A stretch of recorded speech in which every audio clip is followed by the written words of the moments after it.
This is That Video Game Podcast, episode 563 for August 6th, 2018. A thumb and a thumb. With a stick and a stick.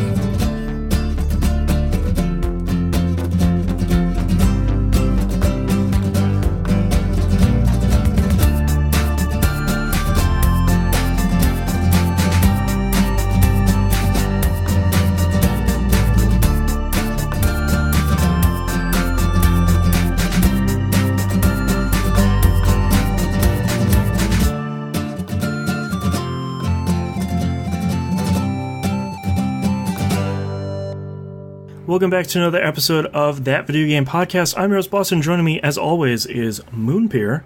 Hello. That was weird. Hello. Below's not out yet, I'm sorry. It's 2018, cross my fingers. As I said in the episode that we'll release on Wednesday, sometime between this year and when the sun dies. Yep. I'm still very excited to play Below. Me too. All right, I don't think we have anything at the beginning. Let's just get right to it. Moon, what have you been playing this past week? This week's a weird week. Really weird week, because I couldn't actually decide what I wanted to play, so I just bounced from game to game to game. Had to a real game tapas week? Yes. Yeah. Little sample platter from everything. Yeah. So let's start with the games I didn't realize I needed to beat still in Minecraft Story Mode. Oh. I gave my final opinion on that game, 6 months ago. Not realizing I had an entire another chapter left to do still. Yeah, because it's 6 or 7 chapters instead of 5, right? It was 4, then they released a free one, which was 5, and then there's an additional 4, which are DLC. And then there's, Season 2 now, right? I think they might be working on a Season 2. I don't know. Keep putting that money. Let's talk about how Episode 5 is, though. It is bad.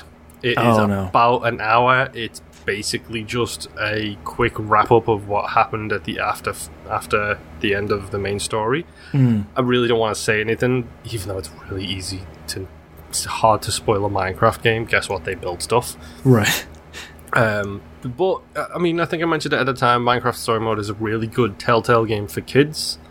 And it probably helps that it is literally impossible to die in that game, or fail. Oh, right. Would make sense. It's literally impossible, and that's fine, because that means I can match 3 coloured tiles together and do damage to the Marvel characters while I'm listening to Minecraft Story Mode. Yeah, exactly. Works out pretty nicely. Yeah. But, no, it's good. I've still got 3 episodes of DLC to go now, so that's fun, I guess. I don't know how I feel about them, considering they are all based around Minecraft personalities, Twitch streamers and stuff like that. That's just so weird. The opposite of the market that we are. Yes. Hi, Twitch. How are you doing? Yeah. Hello, Twitch. Thank you for following. So it's interesting, but we'll see how things go for that. I played a bunch more Riddled Corpses EX. For those who don't know, hashtag full disclosure, I did get this from the IGC party a short while back. This game is still incredible. Yeah. And this is the top-down, zombie-killing, roguelike kind of game. Yeah, isometric-y sort of thing. Yes. I've got to the point now where I unlocked one of the super bonus things, which literally gives you 2 balls that orbit around you and fire additional bullets when you fire. Great. So the game just keeps getting better and better, and I keep making it further, dying less, and getting more gold to upgrade characters with when I finish. How very roguelike of it. Yeah. I have that on my wish list, and I keep looking at it every once in a while and be like, alright, I need to buy this, I need to play it, because I know it's right in my wheelhouse, but I haven't pulled the trigger quite yet. I'll be honest, it's a really good turn your brain off game. Nice. It's really good for literally just really slow moving people coming at you, and you just shoot them all and clear the screen and collect the gold, and then eventually you die. Yeah. That sounds pretty alright right now. Yeah, it's really good, and it's got the really good chiptune-ish soundtrack, which in 2018 I thought would be rote at this point, very Indie game with chiptune soundtrack. Oh, all right, yeah. Yes, exactly. But it's actually it's a pretty good soundtrack. So it's one of those ones where, for me, this has been my, especially over the past couple of days. We discussed this like pre-show, when my hands are literally hurting so much that I don't really want to play something right now. Right. It's been a very simple thing where I don't need to worry about triggers or anything. It's just a thumb and a thumb, so I can do whatever I need to do with it. Right. I did Riddled Corpses DX done, Minecraft Story Mode done. I started Celeste. Oh, yeah. Can cross that off my list. Much more to come on this, considering this is the TVGP Game Club game for this month. That game is interesting. When I have a friend from England who see, like, my True Achievements thing auto-generates the I start a game or I beat a game thing on Twitter. My friend from England, her response is, oh no. Like, that's a bad sign. Yeah. That's not a mirthful laugh. No, it's really not. It's more a case of, what does that mean? What have you done to yourself? And her response was, you will see soon enough. So, yeah. Celeste is... It reminds me of Super Meat Boy. Yep. Like, a lot. It reminds me of Super Meat Boy. Because it's just got that really, really tight controls. Like, that really good, solid feeling for a platformer. The downside is I have been playing it at 10:30 at night, right before I go to bed, and I'm physically and mentally exhausted. Which is not the best time to be smashing my face against a bunch of spikes. That happened to me yesterday, where I was like, I got a little more overheated than I thought, and I sat down and I was like, all right, something's downloading on my PS4. I will just play Celeste for a little bit, and probably the fifth time I teleported straight up into a set of spikes. I was like, maybe this isn't the right time for me to play this. Yes, I have made it in that game to Chapter 3, I believe. I'm in the hotel right now. That's a cool level. Did you unlock the 8-bit thing? The Pico 8 version? Yes. Yeah, I did, which is so fun because Celeste is famous in the Pico 8 community as like the first Pico 8 game that everybody loved that sort of made it, like, graduated into a full big release. Yeah. And the fact that they have that hidden in there, and there's even an achievement for, like, finishing the Pico 8 version I think that's really fun. Yeah, I have to say that your platforming abilities are weak sauce. If you beat 2 levels and only got 18 strawberries, you are bad, dude. Most of those times I look at the strawberries, I'm like, nah, I'm good. like I know in those early couple levels, you can look at the screen and be like, oh, just go here, grab the gem, shoot up this way, and then like fall, and then shoot over this way. But I'm okay. Yeah, I'm a collector. What do you think this game is doing to me? I'm trying to beat that innate emotion in myself about collecting, because I know if I get all the strawberries in like the first 2 level, then by the time I get to like stage 6 and they're really hard, I'll be like, you'll need to. Yeah, like I have to, because I've gotten 100% of them so far, and then I won't finish the game.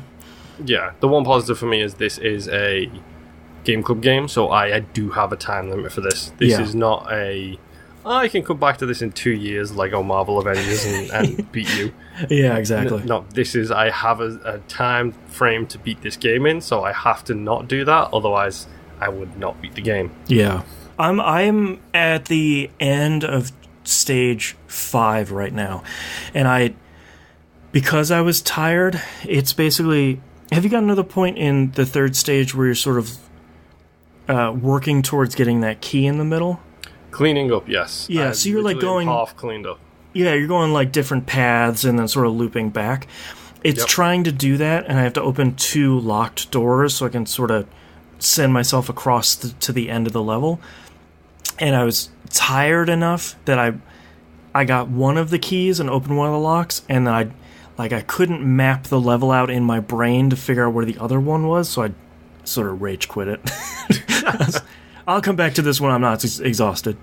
Yeah, but I mean, Celeste is really, really good. It feels right. Like it does. I don't know how to explain it, other than, like Super Meat Boy, it feels right when you're controlling it. Yeah, it has that feel, which is really, really good. Downside is I think I might be getting adrift, so that makes it a little bit more frustrating. Yeah. But other than that, like the game, I love the art style, I love the controls, I love how imaginative they are with some of their challenges. Yeah. Like there was one strawberry I got which took me probably about 50 runs of the room to figure out how to even get it, let alone actually collect it. But no, Celeste is really, really good. Yeah. Like, I'm super surprised by how much I'm enjoying it. I played a touch of Vermintide 2. Just a little touch. Just a little rub with the rats. Yeah. I defeated Act 1. Myself, Justin, and Rob all sat down. We blew through Chapter 4 of Act 1. It's really interesting. I don't feel like the story is as... One of the really things I loved about Vermintide 1 was how they, like in Left 4 Dead, they took a multi-level approach and told a story through the different levels that you go through. Right. Like in Left 4 Dead, it's like, you know, when you do that first map, that first level, you're trying to get to the hospital. So you go through the countryside, you get to the hospital. When the hospital thing falls through, that's you moving away from the hospital to get somewhere else. Yeah. And then when that falls through, that's you going somewhere else to try and find the next step. And they do the same thing in Left 4 Dead 2. Get across the swamp. Oh, this option fell through, or the truck, like the mall. At the end of the mall level in Left 4 Dead 2, you get in the car runs out of gas when you get to the highway, and it happens to be blocked. Right. That's a really good story transition throughout the levels. I felt like Vermintide 1 did that really, really well. I honestly don't know what's going on in the story in Vermintide 2. Oh, bummer. Humans are now working with the rats, but it's the humans who live on the outside, like the barbarians. And there's a big barbarian who the big rat is afraid of, and they're trying to do something, but I don't know. It's like there's almost too much story. It's not even that there's too much. It's like that was the start of one of the levels, was that explanation, but I don't know why I'm going to these different points to do different things. Right. So it feels like it's lost a little bit of that, but at the same time, it's also an incredibly fun game to play. It's incredibly fun to have everybody and level everybody up and different skills and things like that. And the fact that it's a loot-based game as well just helps, because all of a sudden we, like myself, Justin, and Rob, we walked out of a level with 3 tomes, which is the maximum number of tomes you can walk out of a level with. Nice. Which meant we got a really high tier of blue chest. Ooh. It's like, great. Fantastic. We got our just rewards for doing really well. Yeah. And sacrificing health to collect these tomes, because that's what you have to do. Right.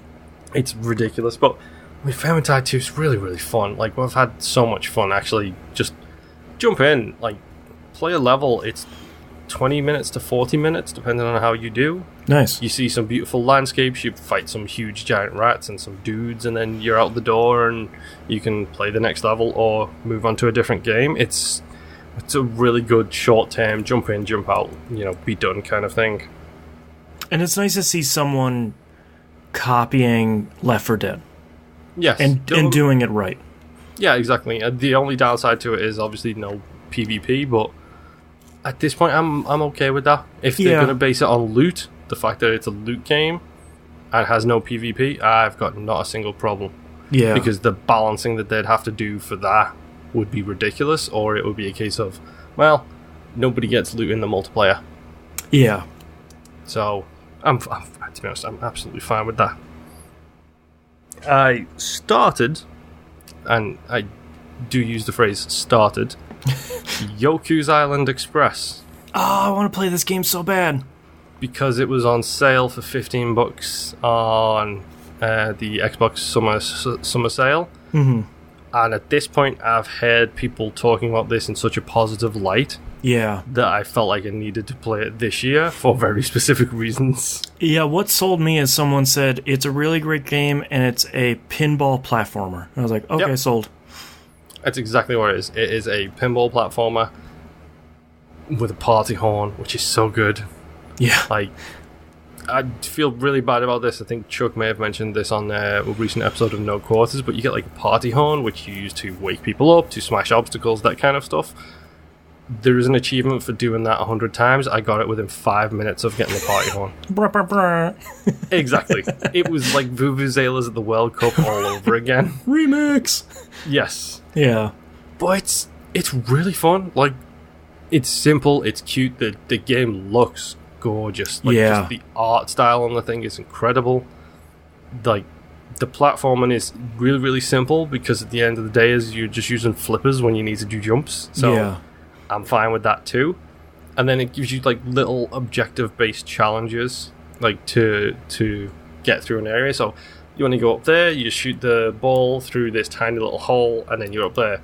Or there's 2 ramps here which you can loop around to get rewarded for looping around it. Oh, okay. So it becomes this really give and take thing of you can do the loops and get the rewards and then go up there, or you can just go up there and then see what you need to progress. Nice. And it doesn't feel like it's locked me out of anything so far. It's a really, really fun, like, again, it's a really good chilled out game where you just load her up, you roll the big ball onto a flipper, you hit a trigger, and then you're away playing pinball for a little bit. That's cool. Until you get to the next area. It feels like a lot of the hybrid pinball games that people have been trying to do. Sonic Spinball, like all these things which are good ideas, just not well executed. This feels like the right kind of step for this kind of game.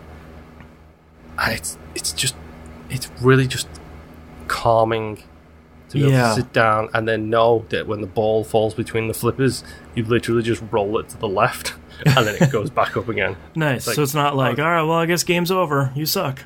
Yep. No punishment, no dying. It's just it's a very zen game, which in 2018 we could do with a few more zen games, I feel like. Yeah. I'm going to talk about one of my favorite ones in my section, but yeah, I'm really digging a lot of chill games right now.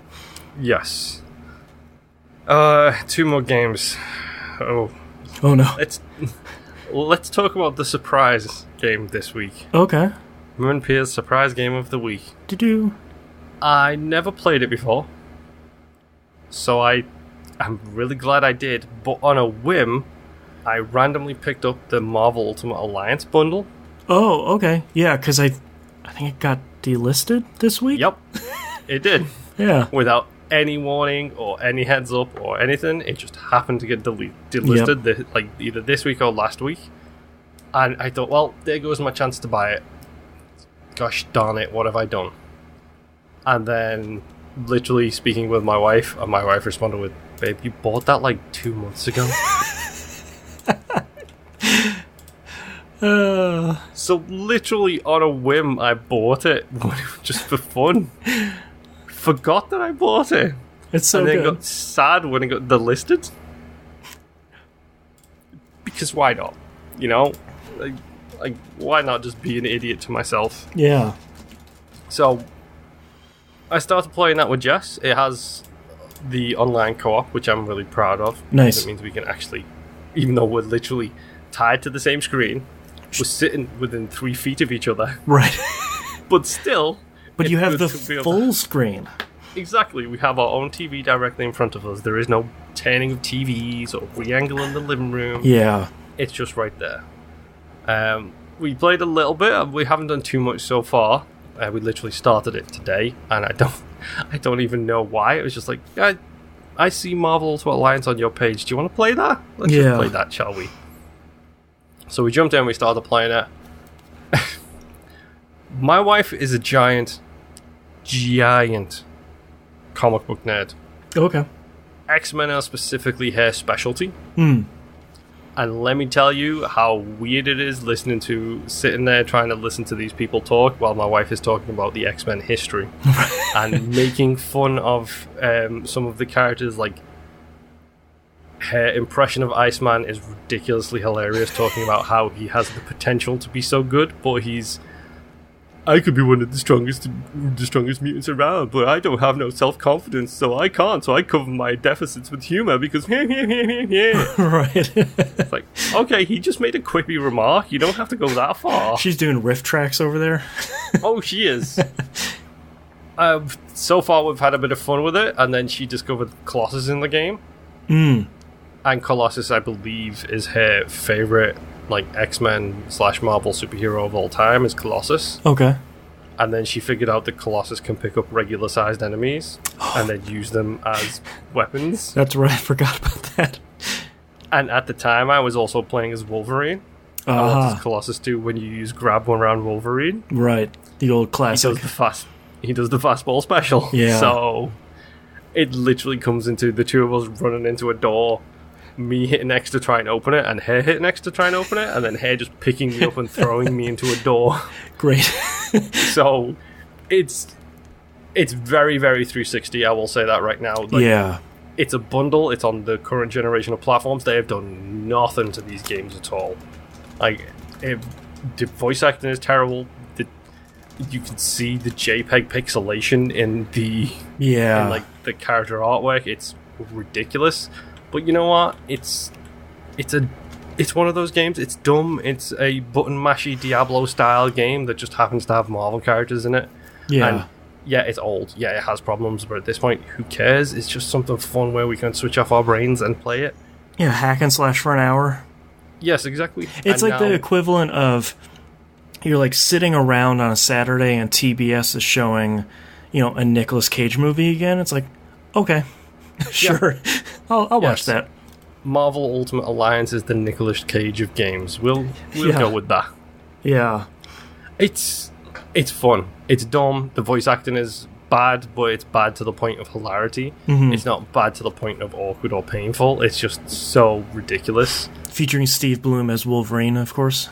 Yep. Who so far is the best character in that game, voice acting wise. Yep. He's so good. Everybody else is really bad. Yeah, everyone else is just like a little too hammy. Yes. Let's talk about Black Widow and how it feels like a copy of a photocopy of a Black Widow voice. Yes. Like, it's really, really, really bad. Yeah. But it's for, I mean, what? Moo was like real early in the 360 generation, wasn't it? Yeah, God, it's probably at least 10 years old by now. So I don't have a problem with it. Yeah. It's old and it's fun, and that's all that matters right now. Yep. Because we can just jump in, play a level or two, jump out, we'll get to it when we get to it kind of thing. Yeah. I'm just glad I bought it before it got delisted. Yeah. Thank goodness. I literally saved money by buying it. That's right. That's right. Yep. My final game this week. It's the return of 2018's Alpha Protocol. It's Vampyr. Yes. Which has had probably about 15, 20 patches since I last played it. Patching the hell out of it. They also introduced 2 new difficulties. They've done a whole bunch of work to it. This game is really, really good. Yeah. Like, really, really good. Like, if you are looking for... I know God of War is out there. I know that PlayStation has a whole bunch of single-player games. Oh yeah, I forgot to mention, I played some more God of War. I progressed the story a bit more. I really don't want to talk about it because... Spoilers. I am literally at that point where anything I could say is a spoiler. Right. Let's just say there was... Sorry for this reference. Let's just say there was a John Cena finisher in there somewhere, which for those who don't know, it's the AA, the attitude adjustment. There was that in the middle of it. Yeah. I'm at that moment. If you've played the game, you know what I'm talking about. Yeah. But other than that, I cannot say a thing because, yes. But in a world of single-player games dying, right, and games as a service becoming the new norm, support Vampyr, please. Yeah. They've done a lot of work to it. The combat feels so much better now than it did. Well, and like you said, started playing it. They introduced 2 new difficulties. One of them is story, which apparently is just, God mode for you. Yep. And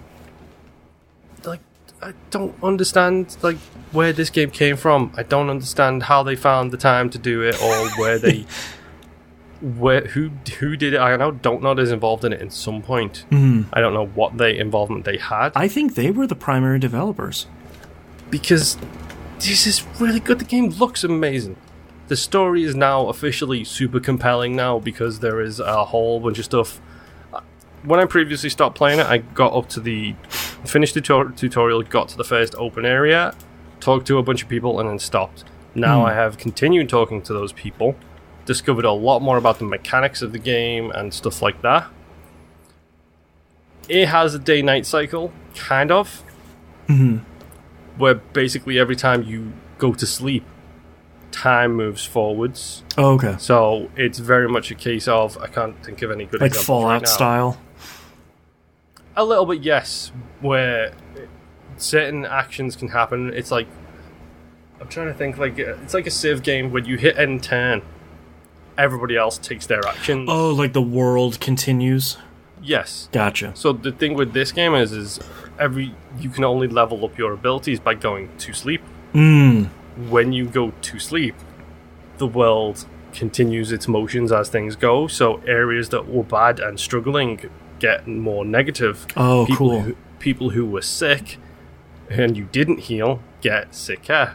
People who you healed start to recover. Like, the time of the night flowing actually has an impact, which is, again, it's something my wife pointed out to me was probably the reason she struggled so much. Was as soon as she had enough experience to level up, she was going to sleep so she could level up, and not realizing that the world was progressing every time she slept to level up. Right. And a lot of areas at the start of this game are on the downturn, and if you sleep 5-6 times in a row, those areas can become harder and harder and more dangerous. So she wasn't like balancing it enough. Yeah, which the game doesn't tell you to is the problem. The game doesn't say when you go to sleep, by the way, events are going to unfurl as you rest during the day. Right. So I've done a whole bunch of investigating and talking to people in the first area. I still love the whole thing the game does, where if you want to ask people about personal questions, you have to find out information about them from other areas, be that conversations or notes that you pick up where it's like, oh, this is a letter to my sister, I read it, or this is a letter to someone's sister, you read it, and now you can talk to that person about their sister. Okay. So it does this really cool unlock structure of, you talk to the gossip tells you something about somebody, then you go to that person, you ask them about what the gossip said, and then they tell you it's nonsense, but maybe you might want to go and talk to this other person. And it becomes this really cool just development of this whole hospital that you're based in. Right. Now I'm in the second area, and it seems like stuff has gone down in this area, so I'm trying to learn more about that. Right. And it's really, really good. Like, go buy Vampyr, play Vampyr. It's a single player game in a world of games with a service, and it's really, really good. Yeah. It's flawed, it's not perfect, it's gonna have issues, but the game is really good, and I need to figure out who does the voice acting for the main guy in it, because when he has to deliver the whole vampire skill where you talk to somebody and you basically use the vampire powers to persuade them to talk about something, he has a really incredible delivery on those lines. Ooh. Dr. Jonathan Reed? That's the one. I was actually just looking up who the primary developer on this was, and it is Don't Nod, and they're working on Life is Strange 2, which comes out, the first episode comes out in less than a month, and Twin Mirror, which comes out next year. Yep. So crazy. The actor that does it is Anthony Howell. Wow. Whoever that is, he is incredible. Yeah. And if you like English accents, which I hope you do listen to this podcast, folks. Chances are good. Then this is a game for you because it's so good. It's got the English, it's got the Irish, it's got the stereotypical people from where you'd imagine them to. The former drunk who's an Irish guy who's now a priest. And so, okay. That checks out. Yeah. Sounds about right. But please go play Vampyr, folks. Yeah. Support these kind of games. Yeah. But yeah, that's all I've been playing. So, what about you, Boston? Boy, I played a lot of No Man's Sky this week. Yeah. it's very much in that vein that we're talking about the very chill game. You know, like once you get over that initial hump, and you know, once you learn how to make warp cells, you basically have the foundation down. So at that point, it's just learning how to make other stuff and discovering new blueprints and upgrading your ship and your multi-tool. Like I managed to buy an S-rank multi-tool, which was leagues better than the one I was using before. It's huge. It did like the 3 categories. It does like 25% more damage for everything. Like it was great. It only cost me like 1.1 million, space credits, whatever they're called. Yeah. I'm deeper into the Atlas storyline than I've ever been before. Early on in the game asks you, like, do you want to travel the path of the Atlas or do you want to free explore? That's not a permanent choice. Like, if you want to go on the path of the Atlas, you can just pick it in your mission list. So far it's been interesting, but I'm not entirely quite sure what I'm doing. I travel a couple of systems, and then a giant, basically logo from the game shows up. I go in and I talk to some sort of space blob, and I hesitantly do what it's asking of me, and then I sort of rinse and repeat while I explore. So I'm not sure what I'm doing, but I'm getting a lot of cool tech and a lot of new words from it, so either way I win. I did finally get a chance to play a multiplayer game with my wife, though. That was incredibly easy. Like, the process of jumping in and out, yeah, like I really like that on the main menu. It's just like start a game or join a game. I hit join game, I picked her name, I load my save file, and I was in her system. And I was like, well, that was crazy. Like, I was expecting to go through all these steps and do all this stuff, and no, it just, when I loaded up, I was in space and she was off on a planet below, just kind of doing her own thing. I do have to say, she played a bunch on launch, and unlike me, she decided not to start a new save game. The experience of loading your save from, what was it, a year ago, 2 years ago at this point, really bad. There's a complete lack of tutorialization on any of the new stuff. So, of course. I'll be honest, that sounds about right for this game too. Yeah, and it's really disappointing because the tutorial when you start the game is really good. Like, it teaches you how to build a blueprint analyzer, and it teaches you how to build, most importantly, a portable refinery. So when she got shot down by pirates, her warp drive got damaged, and it said, oh, well, you need 100 chromatic metal to fix it. And she's like, okay, well, how do I do that? And thankfully I was there, so I could say, oh, okay, here's the menu to build the portable refinery.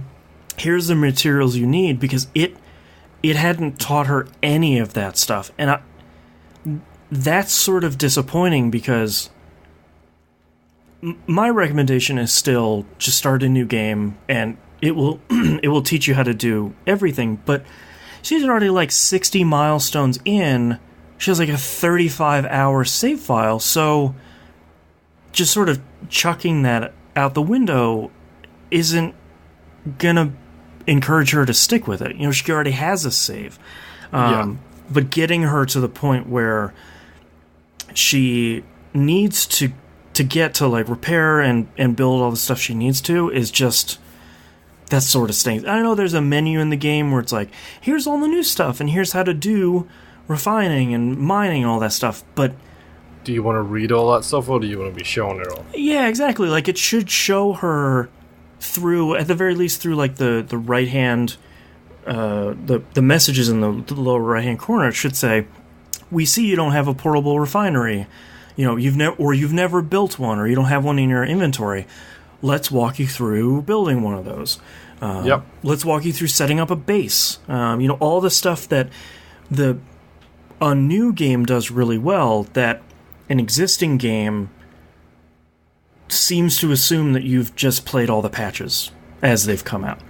It feels a little bit like they're basically saying, just ignore what happened 2 years ago. This is the real game. Just start fresh. Yeah, which I sort of get, and I'm sort of glad by, and it's sort of, from their standpoint, I can sort of understand, because if you're playing No Man's Sky, there's really only two paths right now. You've been playing it for 2 years, and you've been keeping up with the patch notes. Or you started it now. Yeah, like, or you just heard, oh, well, it came out on Xbox One, or it was $10 on PS4, and, you know, Which, it's... Yeah, talk about a big FU for Moon. Yeah, I literally mentioned in the show $50, and it's going for 20 elsewhere. The very next day, hey, Walmart, $10. Yep. And then Amazon, like, immediately price matched it. And I was like, well, that sucks. I mean, it's good for people with PS4 that don't yet have the game, but... Yes. And then, like, you're right, the other half of the people are going to be... It's like one half is always hitting the wiki, and they're on the subreddit, and they're looking at patch notes. And the other half of the people that are playing it are just starting it for the first time. Or like me, they're like, hey, man, they wiped the universe, so that save doesn't really matter to me. But that quagmire in the middle of those two sort of sucks. And, like, I can't even tell her, we'll go to the wiki and, you know, you have all your resources there, because they changed all the elements between 1.3 and 1.5. So, like, I'm just glad that, for us, I'm glad that multiplayer is there, because we spent like 2 hours yesterday repairing her ship and scanning a bunch of dinosaurs on this planet, and like serpents that were flying in the sky, and, you know, we were mining a bunch of stuff and avoiding sentinels, and we were just having a good time, while I was able to use the limited knowledge of the stuff that I've learned from the tutorial to sort of get her back on her feet. But if I wasn't there, or if she had no resource to pick back up, I feel like it probably would have pushed her back out of it. Yeah, that's a pick up what you're not explaining anything, put down. Yeah, exactly. And, like, I wouldn't have blamed her, because it's just doing nothing other than, like, welcome back. All the technology that she had that doesn't exist in the game is now labeled as obsolete technology, and you just delete all of those. It leaves you with a bunch of scrap, which thankfully is very useful. But, like, there had to have been a more elegant solution for some of this stuff. You'd think. And they're like a 10-person team, so at some point I become a little too empathetic about it, where it's like, you know, it must have been hard, you know, they're bug fighting and all this stuff, but at another point, like, you have to tutorialize something. Yeah, it's the middle ground that nobody sees anymore. Yeah. It was treated like a AAA game put out by I wouldn't even say a triple B developer, because the only thing I'd seen from them before this was Joe Danger, which was a pretty good game. Which I keep forgetting about. That is a good game. But that's not a developer that you expect to make this. No, the gulf between these two games is so huge. Like, Joe Danger, to me, is almost the epitome of a downloadable game. Like, it's a very straightforward, simple, well executed, fun game, and then they make a universe simulator. Like, it's just it's going from Qbert to Elite Dangerous. Like, yeah, exactly. Like, it's just ridiculous. It couldn't be any more different. But I don't know. I'm glad she's getting back into it, because I could use a buddy to explore space with. But if not, it's just so relaxing, and I love it so much. And I don't want to fight. Anytime I land on a planet that's like, oh, it's aggressive sentinels, or the weather's really bad, I just get back into space, I'm going to the next one. You know, like, I want to come to your time at that point. Yeah, and, like, I just want to chill. But I don't want to play creative mode, because that strips out the story stuff. And I've never seen that before, so I kind of want to see that stuff, and I don't want to play survival, because that sounds like a nightmare. But I'm glad they have all these different options. Epic Stream Man in Mixer Chat says, nice you have that option.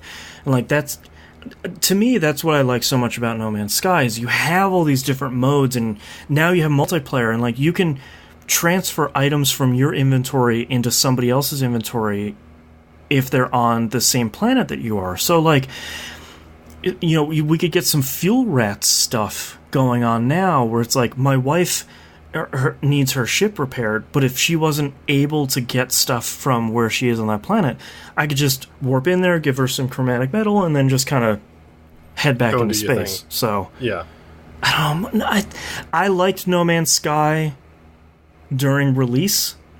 Yeah, like one of the 5 people in the world that did. So now that No Man's Sky is a more polished experience with more stuff to do in it, yeah, you can't complain. Yeah, like I to me, it's like, oh no, my chocolate cake had more chocolate cake inside. Oh, it's so good, you know. Like it's just sort of like, oh no, more of the thing I loved. You know, it's. I'm not the redemption story here. I'm just sort of like, hey, No Man's Sky is still great. All right, let's play it again. So yeah. I feel badly because a lot of people are like, hey, should I come back? And I'm like, I don't know, man, it's still really good. So. And then they hear you say still, and they're like, maybe not. Yeah, I'm not the most reliable of pundits here, maybe. I mean, my biggest complaint against the game was the expectation of time and money. Yeah. I don't have the time to put into it right now, and like that price point was a bit of a sticking point. So it's fine. Like I said, I will probably get it when it goes on the Christmas sale. Yep. When it goes down to nice and cheap there. Or if it goes on Game Pass especially. Yeah. Yeah. I mean, do you want to talk about a really good games with gold game? Yes, exactly. But let's talk about my last game here, which is another game I have liked more than everybody else, which is Destiny 2. Oh, really? Wait, you like that more than I heard nothing but 5-star reviews about Destiny 2, dude. That's so funny.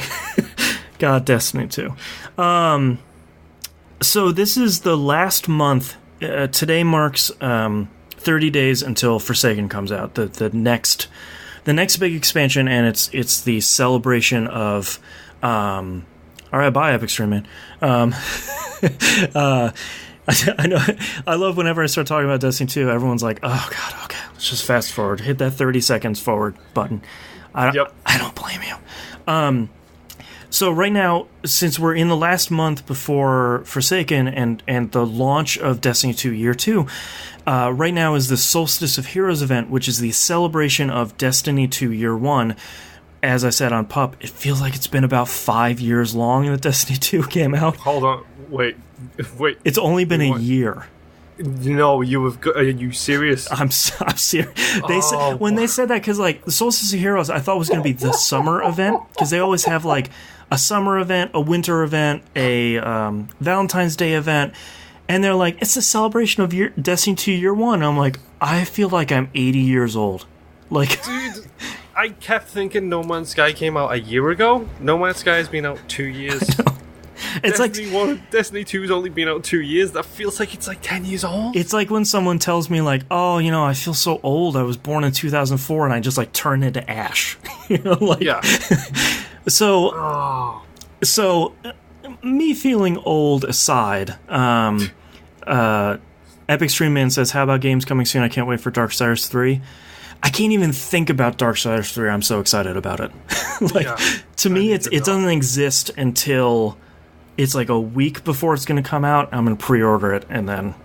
No, until it says ready to play, it doesn't exist. Yeah, when I pop my disc in and it opens. So the Solstice of Heroes event is actually really cool. And I didn't understand what they were going for as they were explaining it until I got my hands on it. So there are two halves of it, and I'll sort of break it down as they deliver it to you. Minor spoilers here, but I don't think anyone's going to care.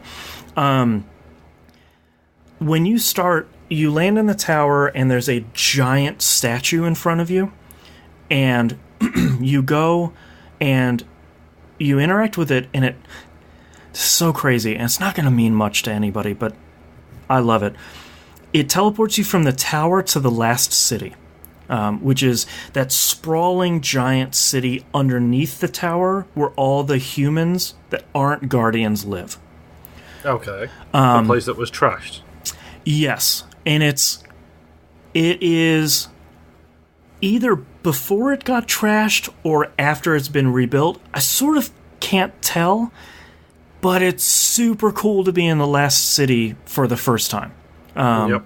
And it's you can't really explore a lot in it, and it's unfortunate you kind of can't go back to it, but lore-wise, it's really cool.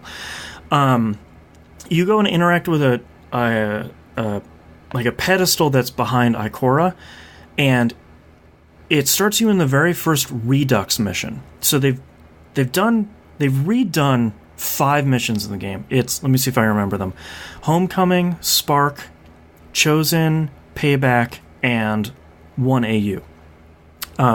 The 5 most memorable missions from the game, let's say. So the 5 story missions in the game. They made them so ridiculously hard. Of course they did. It's so much fun because they've not only changed enemy placements, but they've also changed the types of enemies you fight and the difficulties and their AI and what you have to do in the mission to finish it. Like, they've retooled each one of these missions so much. Like, the Homecoming is the very first mission, where you go up to that ship and you're sort of working your way through, and then you blow up that generator at the end with those spinning arms. And you work your way through this whole mission, and you get to that generator at the end, and the parts where you have to shoot are blocked off. And it's sort of like, okay, well, I don't know what I need to do here now. So you hop down onto that platform, and a whole bunch of enemies and a boss that's flanked by 2 super tough enemies pop out, and you sort of have to fight this boss while you're dodging these arms and dodging all these enemies, and it's so much different than how easy the base game was. Yeah. That it makes revisiting these missions a lot more fun, because it's sort of like, here's a fun spoiler. Spark is that mission really early on in the game where you go find that shard of the Traveler and you get your light back. Yep. And you fight like a fallen captain or something. At the beginning of the mission, you land and there's a fallen walker there, and it's blocking the way for you to go through. So like immediately it's way harder. At the end, you just fight a servitor, one of those floating ball things. Yeah. And you kill it, and you're like, well, that was sort of a letdown, until it splits into 2 servitors, and you kill them. Each one of them splits into 4. Each one of them splits into 8.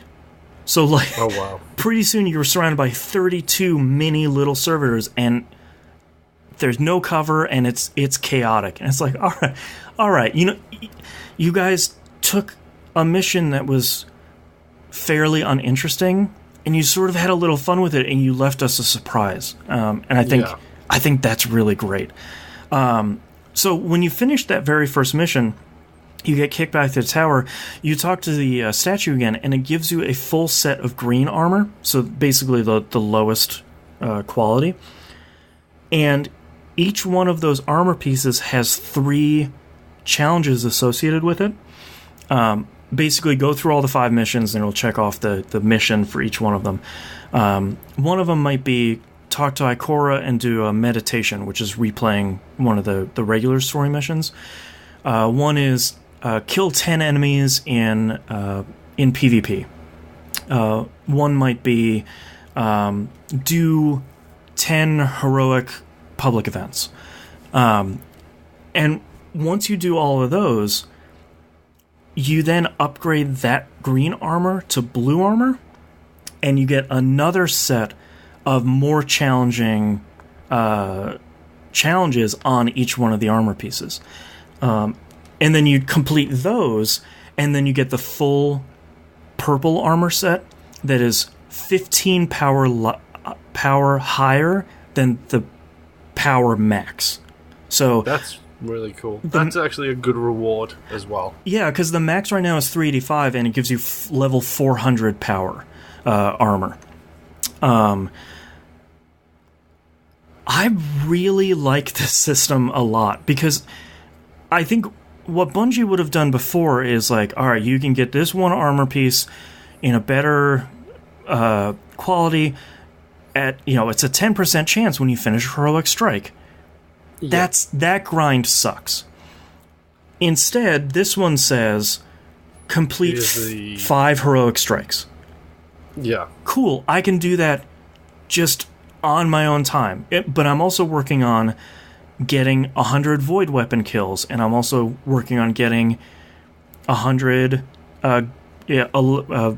Arc Grenade kills. So, like, I'm working on a bunch of stuff, and I feel like if I don't have a bunch of time to play all at once, I can pop down, do some heroic events, and work on a couple of things, at the very least, on my own time, instead of having to run the Nightfall over and over to get the headpiece.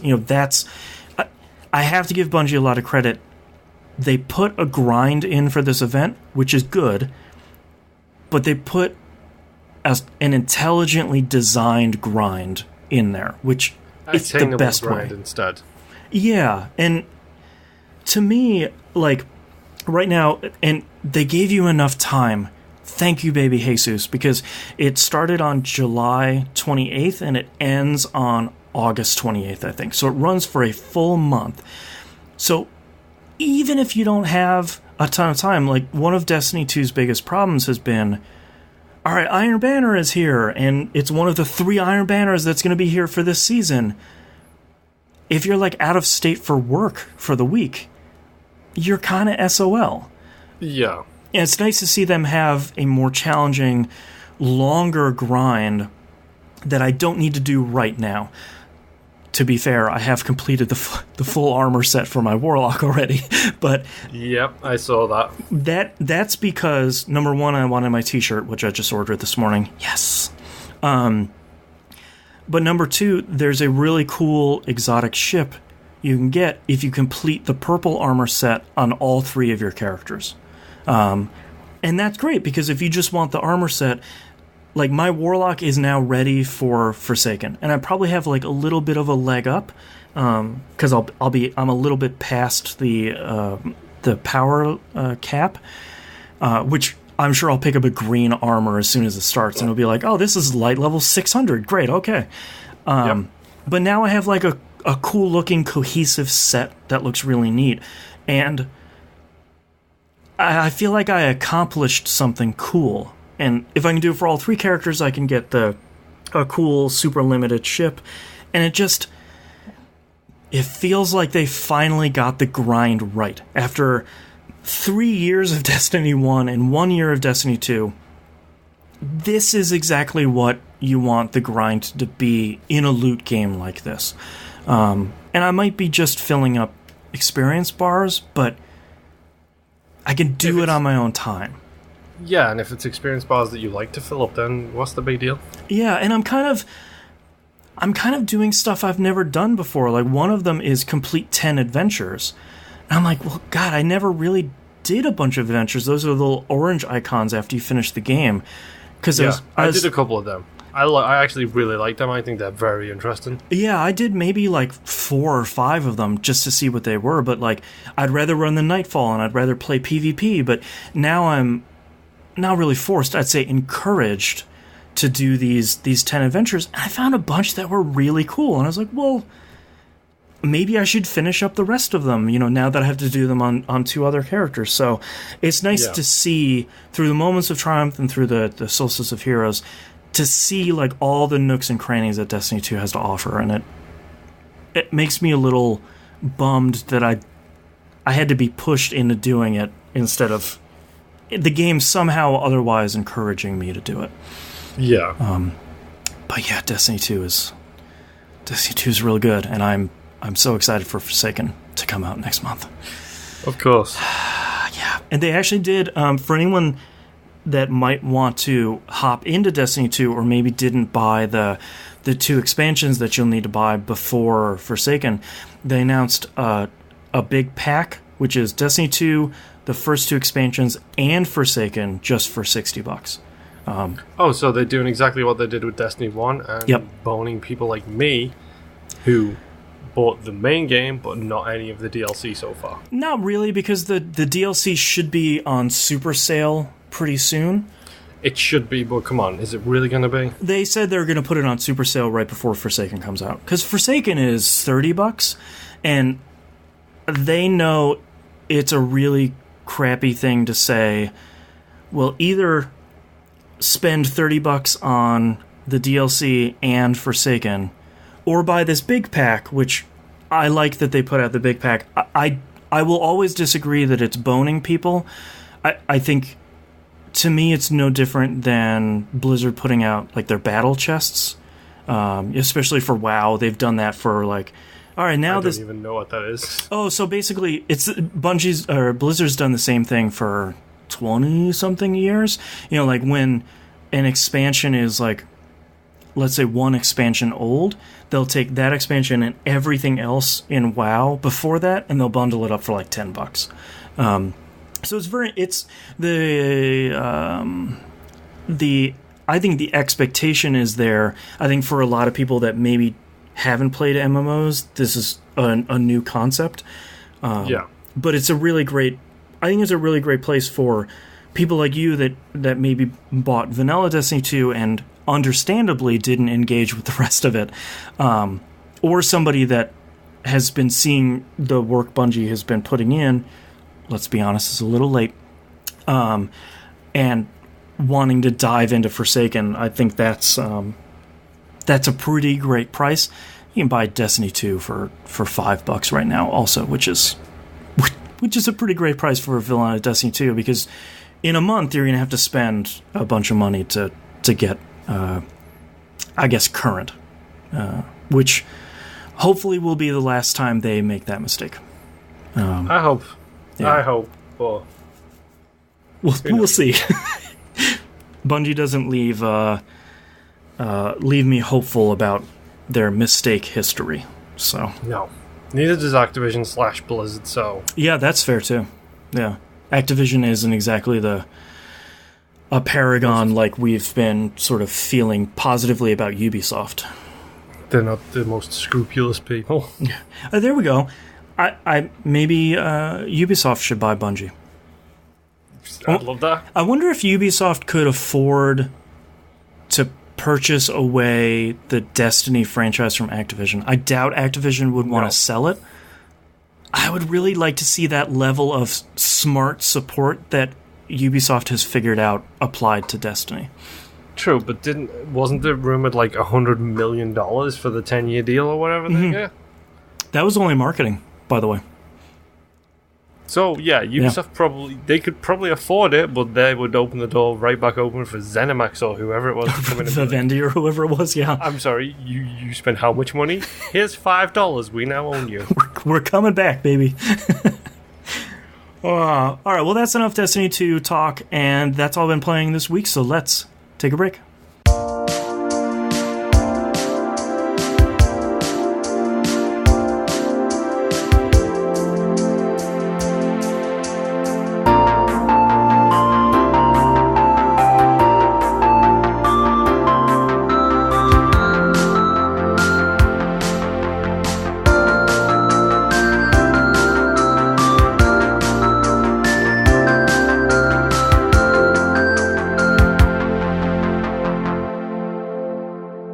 Let's talk releases for the week of August 6th, 2018. Dead Cells finally getting the full release.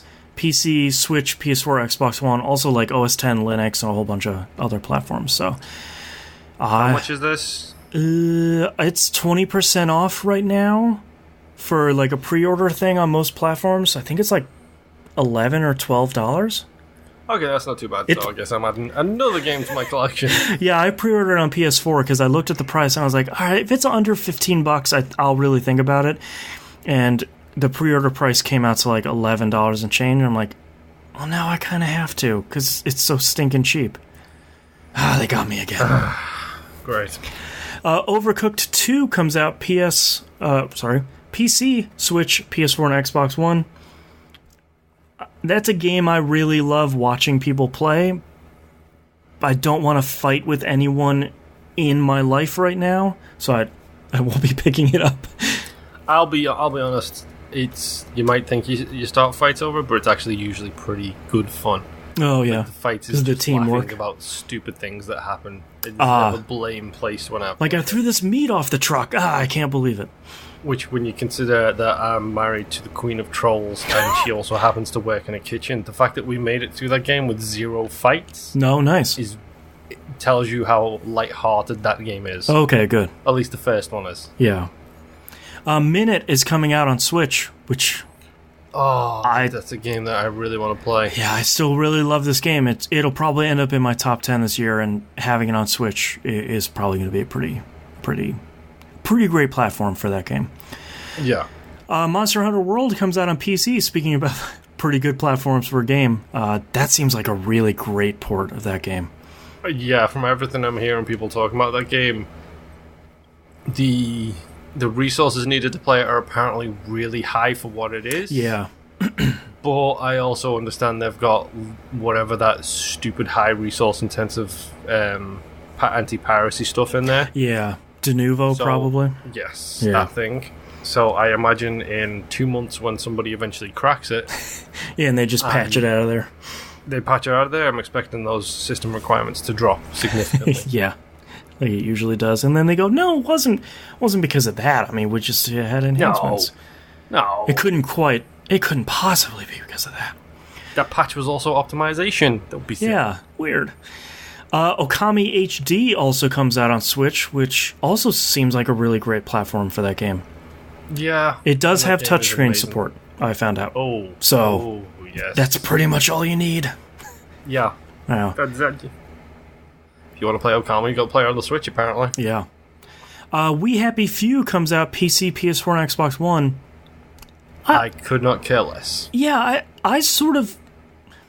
It sounds mean. I kind of don't care because I still don't know what that game is. You know, like, when they showed it, it was like, hey, here's a, British, 50s, 60s Bioshock. And I was like, that seems cool. And Early Access comes out, hey, it's a survival game. I was like, that sucks. I don't want that at all. And I don't think they have really clarified. They put out a really good trailer every time. Yep. But I don't think they've done a good job at all of clarifying what that game is. No. The most I see of that game is when it's on the Gymquisition. That's a bad sign. Yeah. That's a really bad sign. Like, if your game is getting really hardcore featured by Jim, it's one of two things. A steaming pile or Dynasty Warriors. Exactly. And he even voices a character in the game. Probably. Yep. Because he's been pretty harsh on it. And last but not least, Mini Metro comes out on the Switch, which is a game I've wanted to play for a really long time, and I just have never picked it up on phone, so I'll probably pick it up on Switch. Is that a build-your-own Metro subway station? Yeah, but it's like a puzzle game sort of thing. It looks really cool. Like that plane game that was on the DS, where you had to land air traffic controller. Yeah, something like that, I think. It also has a soundtrack by Disaster Piece, which... means the soundtrack is going to be great. All right, let's move on to news and stories. Not a lot this week. I guess it's always newsworthy when Valve puts out a new game. Their last game they put out was Dota 2 in 2013, which feels like it was 20 years ago. Their card game Artifact is going to be coming out November 28th. The most surprising thing, though, about it, it's not free to play. It's $20. That seems weird. Now, here's the question. Yeah. Are they doing that because they're taking out all free-to-play stuff from the game, so that you earn the packs in the game and you spend them? Or are they doing that because it's Valve and they can? I think you already know in asking that question. So apparently, $20 gets you the game and a whole bunch of starter decks, and then, as this article says, and more for more cards. So Each booster pack is going to be $2. Okay, so it's the compendium for the internationals.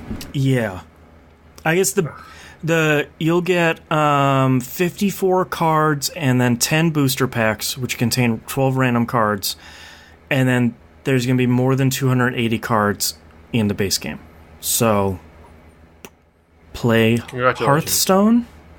Yes, I feel like at $20, that's enough of an investment from a money standpoint that $2 a pack for a booster pack isn't bad. Yeah. But the two of them together, that feels really shady. Mm-hmm. Like, I don't know what other word to use other than shady. Like, it just feels greedy. Like, you're making Dota and Team Fortress 2 hat money. You have all of the money. Just make this free to play. Boston?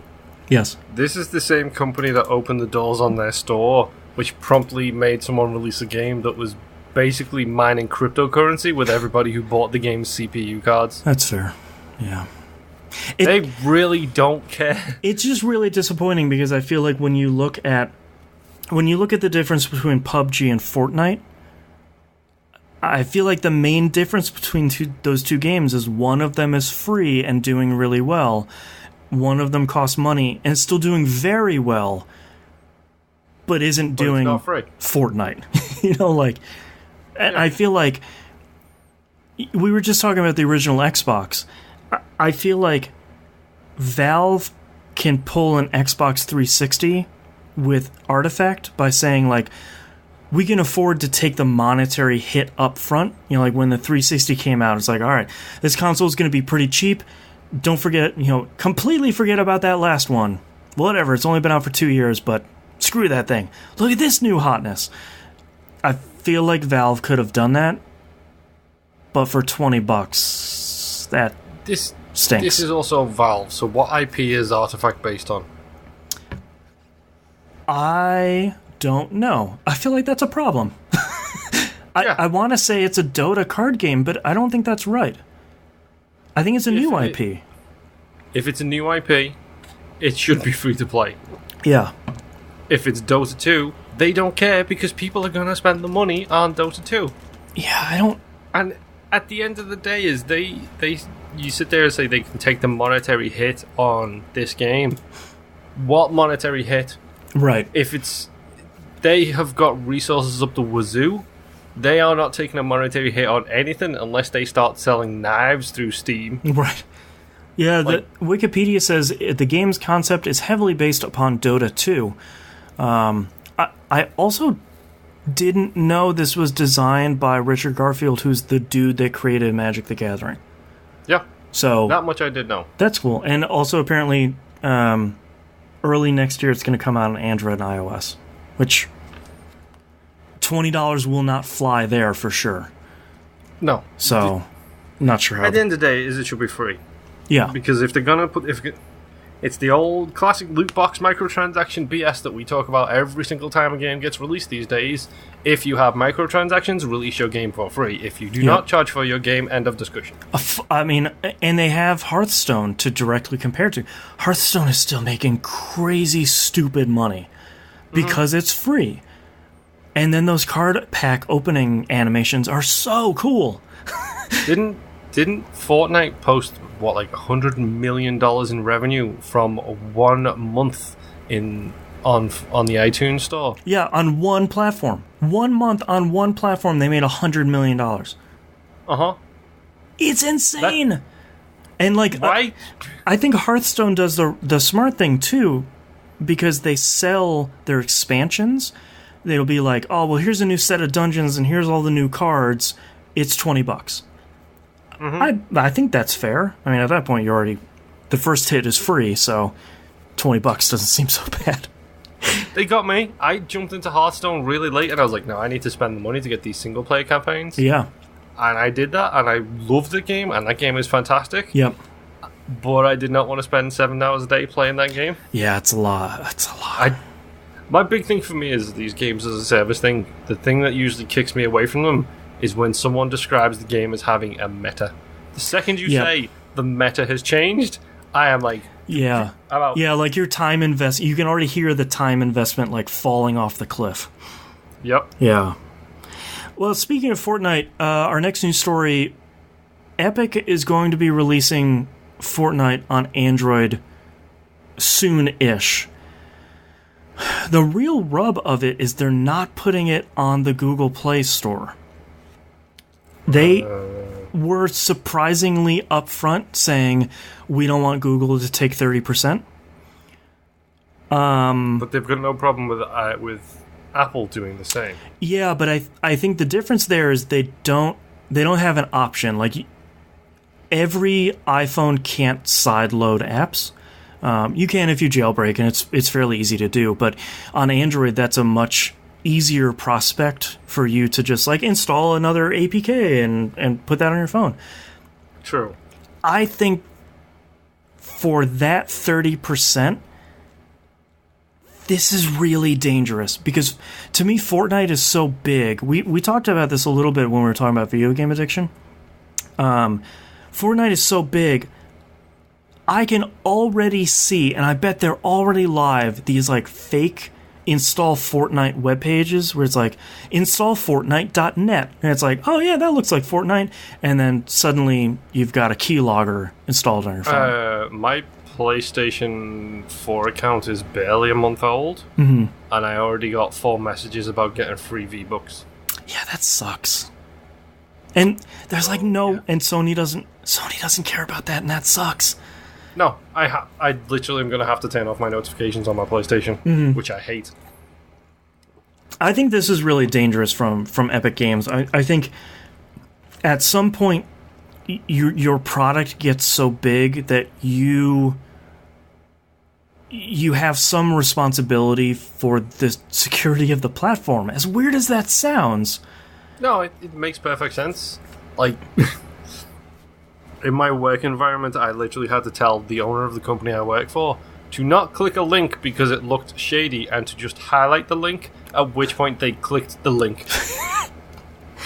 And that's going to be Fortnite's problem on Android, is like, with the number of people that are playing this game, I think it's an unfair expectation for every single one of those people to know what the official website is, follow the official directions, and like install the APK correctly to get the Epic Games launcher on your phone instead of doing like Hearthstone is on the Google Play Store. You know, all these other games are there because it's the easy place for someone to go search Fortnite and there we go, we're gonna install it, we're good. And how long is it going to take for someone to put up a not Fortnite? I bet there's already a dozen of them in Google Play Store. Yep. That literally takes you to a fake install of Fortnite, puts that keylogger in, and installs Fortnite. Yep. But now has all of your information because you just launched Fortnite from Google Play, where it's not technically available because the clones are there. Yep. Yeah, and like it'll do that thing where it's like, hey, we need some permissions, and it's just like the full screen list of all the permissions it wants. And it's like, fine, I just want to play Fortnite, whatever. We need permission for your PayPal account, credit card information. We're gonna call your mom. Mm-hmm. What's the name of your first dog? Yeah, exactly. What's your mother's maiden name? Like, don't worry, we won't use this stuff. Wink. Social security number, please. Yeah, exactly. All right, that's all our news stories. Let's move on to TVGP recommends. Do you have anything for this week? Unfortunately, no. I have a recommendation, mostly because I just finished this series. I've been waiting to recommend it because it took me a while to get into the final book, mostly because I didn't want to finish the series. One of those. Yeah, it's one of those where it's like, it's the last book. I don't want to start yet. It's called the Heartstrikers series. It starts with the reason my wife and I started reading this is because the first book is titled "Nice Dragons Finish Last," and that's a really great title. All 5 of these books are incredible, and I'm so happy with how the series ended. When I first started reading them, then there were only 3 out, and I thought it was a trilogy. And like the 3rd one ended, and I was like, that sucks. Like, where's the rest of the? Yeah, I can't end there. And it's like, no, there's 2 more coming out. I can't recommend these enough. This is probably one of my recent favorite fantasy series, and I usually don't like books with dragons in them, like mainly featuring dragons, but having them be in modern times and the main character being the weakest, most worthless dragon with no powers was really good. Okay, that's kind of cool. Yeah. It's the Heartstriker series, starts with Nice Dragons Finish Last, just a really great title. Let's move on to questions. First off, we have in Mixer chat the Mode Raider. The moderator. The moderator. Almost got it. Says, hey guys, what do you think of Realm Royale? Seems lost to me. Too much going on for a Battle Royale mode. Honestly, I have heard the name. I've never seen hide nor hair of this game. I feel like that's the problem. If you're not the top 2, if you're not PUBG and you're not Fortnite, you're kind of everybody else. Like, you have Paladins, you have Realm Royale, you have all these other... I'm pretty sure Paladins and Realm Royale are made by the same people. Are they really? I think Paladins was the MOBA, and I think Realm Royale was the Battle Royale version that they tried to use the Paladins characters for, but the classes didn't work out well, they just ended up making something completely different. So I know even less about this game. From what I understand, I understand nothing about that. That sounds like something a video game developer would do. Yes. Yeah, I think the biggest problem, well, like we were just talking about, Fortnite's too big, and PUBG is too big at this point, too, that anyone else, they're just fighting for scraps at this point. Especially with what just happened to the culling too.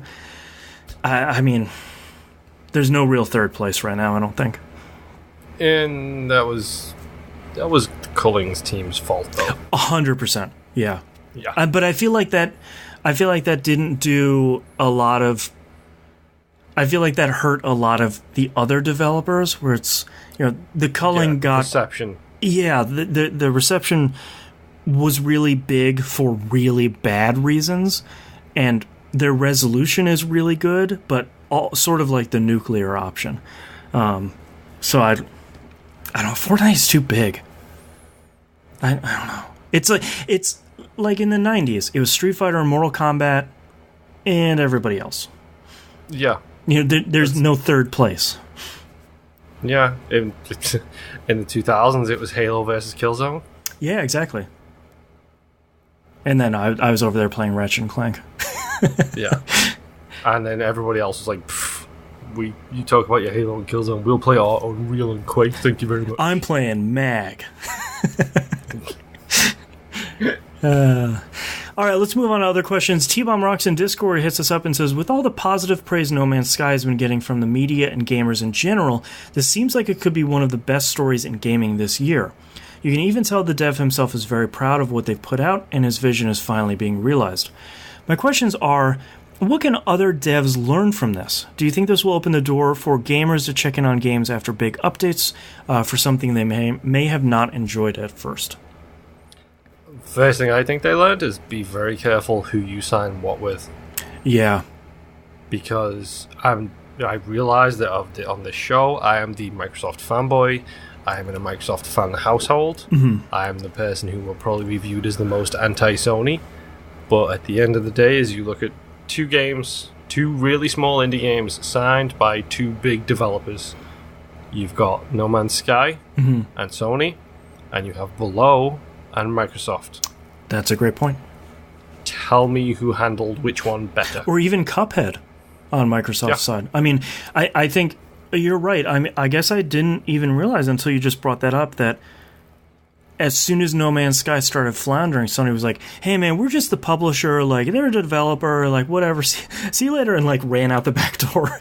Not even just that, but they were also the ones responsible for being like, here is $50 million in advertising money, make this thing look like the biggest thing Sean ever. Murray on E3 stage showing off No Man's Sky, like, yeah. Yep. I think for me, if I was a developer looking at No Man's Sky, I think it would be really easy to say, all right, the next update is coming out and it's $15. We have to recoup some of our cost. It's been a rough 2 years.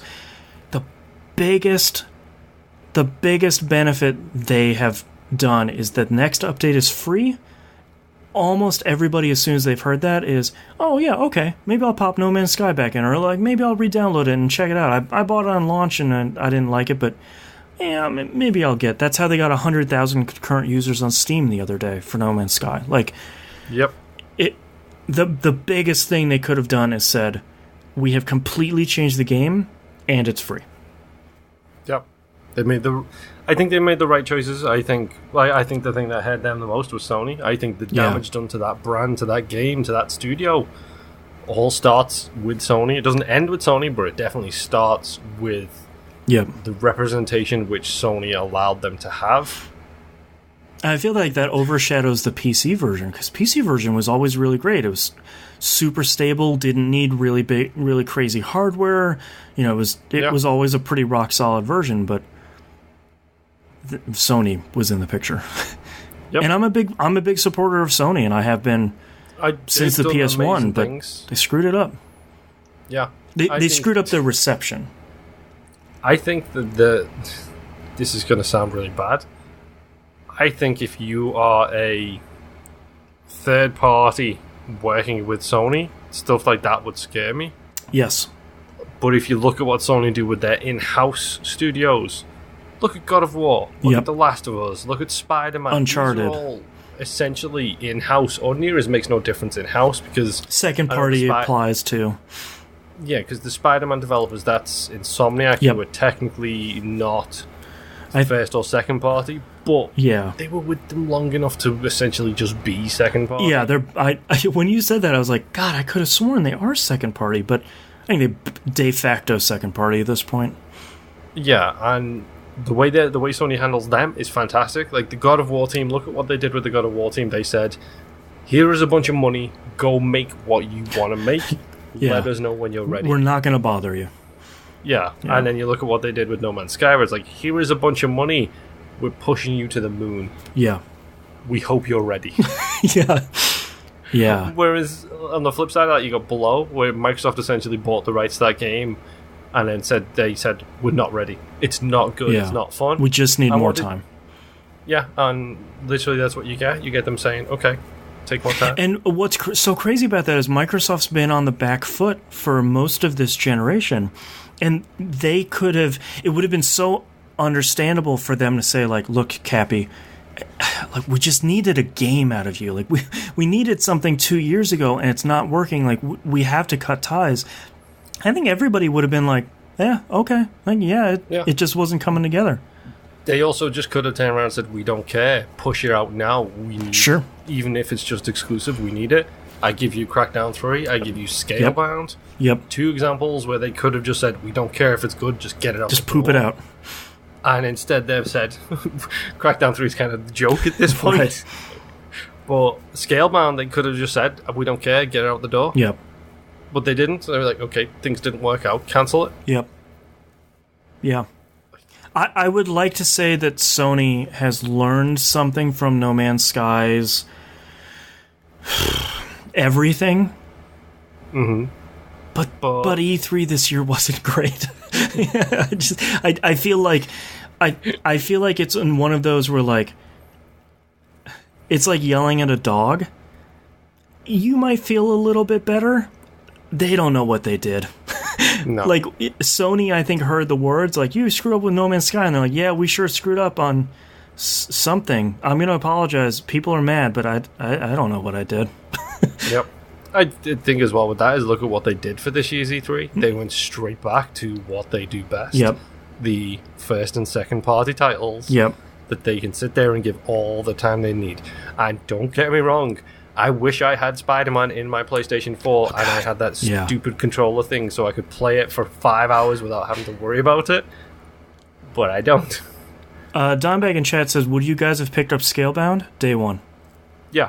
100%. It's a platinum game where you're riding dragons and fighting stuff. Like, yeah. And you have sweet headphones. Yeah. Yes. I think for me, just the concept of Platinum is making another character action game that looks so different from everything else we have.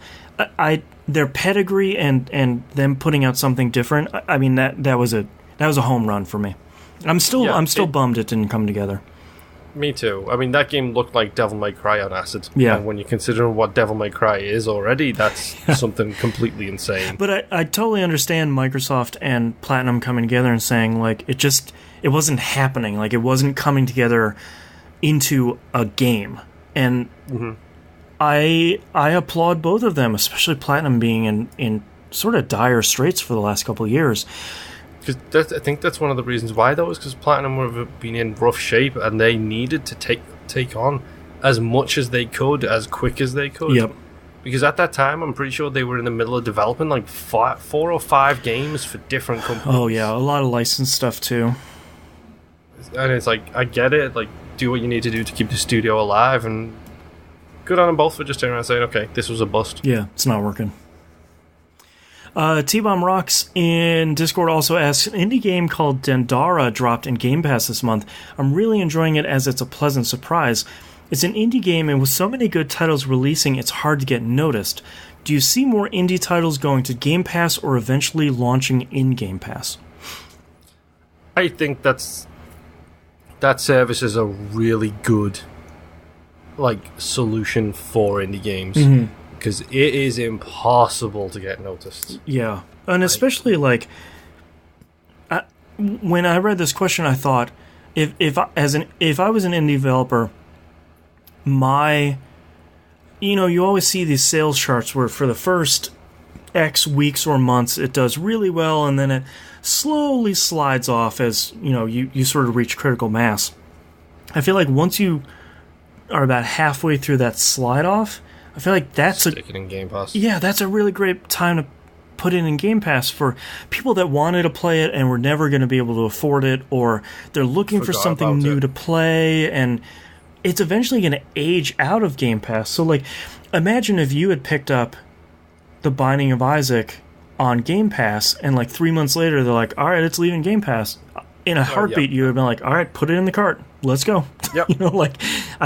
I feel like with so many indie games, especially considering they actually offer a discount as well if it's in Game Pass and you buy it while it's still in Game Pass. Yeah, it's you get a discount on it. 20% off, something like that. Something like that, yeah. Yeah. So if it gets to the last 2 days and you're just like, well, this is leaving in 2 days. Yeah. I'll pick it up, and you get it for a discount. It seems like a really good deal. I feel like there needs to be that one big indie game, the Super Meat Boy of Game Pass, that shows a lot of other indie devs that this can work and this can be profitable. So it's worth going through the extra steps. I also think that in a service like that, you need Microsoft to step up and say, okay, this is the summer of Game Pass. Yeah. We're gonna take, or even a winter Game Pass event where it's just like the summer of arcade, the winter of indies, except it's highlighted on Game Pass. Yep. I mean, look, 3 months, 5 games, different releases into the different things for the games. 2 on 1 month, 1 month, 2 on a third month. Right. Get Game Pass. Here it is. 3 month service, $20, $25 is a little discount. Yeah. See what you can get out of them over this period, just to bring these 5 games to the focal point and be like, here is what we did with Summer of Arcade, except now we're doing it with Game Pass. Yeah, that's true. And not only along with these 5 indie games, you can also get, Fallout 4 and blah, blah, blah. Yeah. Blah, blah, blah. Yeah, because they do an okay job right now promoting games that are entering and leaving Game Pass. Mm-hmm. But I feel like they could push it a little bit harder. Push it harder on the dashboard. Push it a little bit harder on social media. Other than one post when it happens. Yeah. Yeah. Yeah, it'll be interesting to see what indie devs do on there. And last but not least, Blake Torville on Discord says, what do you guys do if you find yourself not enjoying video games as much as you used to? Do you take a break, power through, or something else altogether? A little bit of it all, to be honest. Yeah, I think I mostly try and take a break and like read a book or catch up on movies or catch up on a TV show I'm watching on Netflix. You know, like there are times where we're gonna have to power through, at the very least, like for Game Club or for a big release this year. But I feel like taking a break is usually pretty okay. Yeah, it's usually the safest option is like just step away for a little bit. Like, I'm playing a lot of games. Like, I played a lot of variety this week. I didn't put a whole bunch of time into each of them. Yeah. Because it was a very bouncy kind of week. I couldn't decide what I wanted to play. There are certain things going on in personal lives that are affecting my desire to play games. Mm-hmm. So it's like, okay, I'm going to play 10, 15 minutes. Jimbo Django says, check in with the family? I mean, yeah, see if they're still there. Yeah, occasionally. See if they want to play Destiny 2. That happens when I get a VR headset. That's when I'm gone forever. Yeah. I'm not going to lie. The most disappointing thing for me is Microsoft not deciding to go ahead with any VR support at all for the X. Or AR. That's where I'm really disappointed.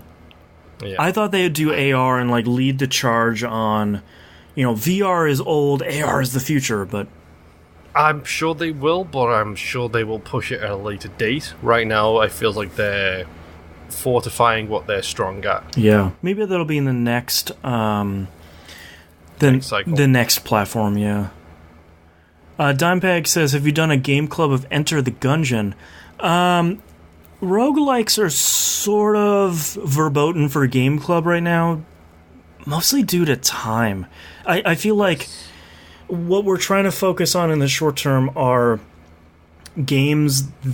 smaller games in the last 10 years that have a very definitive beginning and end. Like, we played A Flame in the Flood, and I think that was a little frustrating from a show production standpoint, because, like, Moon and I both got to the ending, but I felt like I didn't necessarily see everything, and I could have played a bunch more to see more, and a lot of that stuff just doesn't work really well.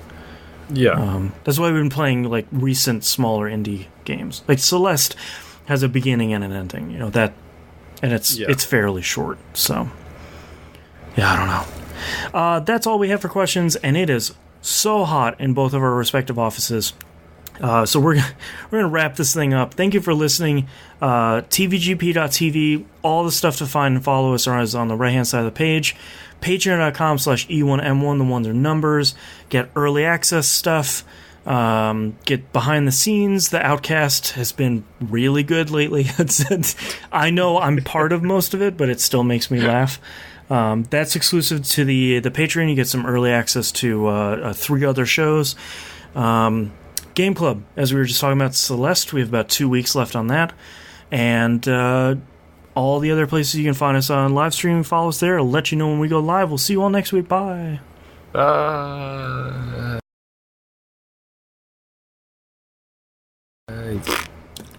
have 4 titles, and I think I saw you write down another one recently, so hit me with them titles. I've got a few, to be honest. Okay. Nah, I'm good. Oh no, more of the thing I loved. My chocolate cake has chocolate cake in it. Because they can. You have all the money. Selling knives through Steam, and the meta has changed. I'm writing down, a chocolate cake has chocolate cake in it. Selling knives on Steam. I have Tapas Week. Guess what? They build stuff. A Thumb and a Thumb, which is a title I really like. And one that I don't know if we can get on the show is Rub with the Rats. I don't know. I think we can get away with that. Yeah, I really like A Thumb and a Thumb, though. Yeah. That's probably my leading pick. A Thumb and a Thumb. It's just so good. I don't know why. Like, I'm not sure if anyone would demand, like, why is that funny? I'm not sure if I could say why. No, you couldn't, because it's literally stupid. It's like, spoiler alert, folks, for pre-show conversations. It's literally because I'm currently having really bad issues with my fingers. Yeah. So I'm struggling with playing games right now. Yeah. So literally, it's the perfect game because I can just do that. A thumb and a thumb. Yeah, let's go with thumb and a thumb. Okay. Jimbo wants to know what our dog's first name is as well. Is it your dog's first name as a title? Sounds an awful lot like you're trying to get into my banking info. Yeah. My mother's maiden name is Mind Your Own Business. By the way. I watched Now You See Me. I know what's going on. Alright, let's get started here in 3, 2, 1. This is That Video Game Podcast, episode 563 for August 6th, 2018. A thumb and a thumb. With a stick and a stick. Alright, thank you so much, everyone, for hanging out and watching with us. We recorded forever, and it's so hot, so we're gonna go. Bye! See ya. And we can stop recording.